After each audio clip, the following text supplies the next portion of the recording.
Good morning London. Ayan, good morning around the world sa lahat ng nanonood ngayon.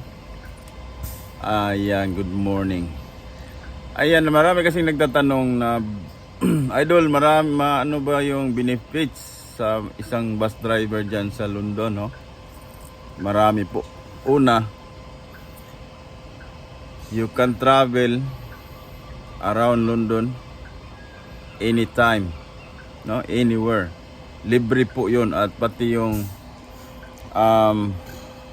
asawa mo or anak mo na the same address na nakatira sa inyo.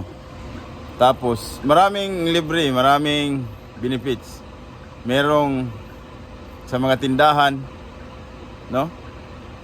Ang dami sa gym. Pero ang dami kasi, di ko na isa-isahin kung anong tindahan.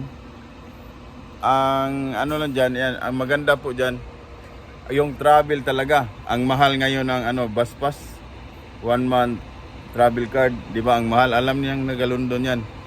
Yun nga, kung sino yung mga taga-London nandito sa London na gustong mag-bus driver, ayan, i-message nyo lang ako, no? Papa Dods London, at pag-usapan natin. Mabilis lang yan guys, pag meron kayong full UK license.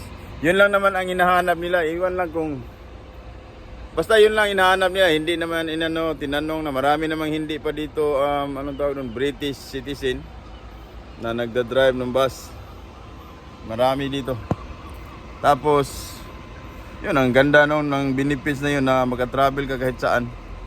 So yan guys, message na kung sino yung mga taga dito na gustong mag-drive ng bus, interesado. At yun, lakas ng loob. Ang bilis lang guys, pag meron kang lakas ng loob, sabihin ko sa inyo, mabilis lang maging bus driver dito. Depende rin yan sa kakayahan mo. At sabihin natin na depende sa utak mo. Napakabilis lang. Pag meron ka ng full UK license, ayan, sabihin ko ulit na i-message nyo si Papa Dods London at i-refer ko kayo guys, no? Ayan, God bless everyone at maraming salamat sa lahat ng nanonood.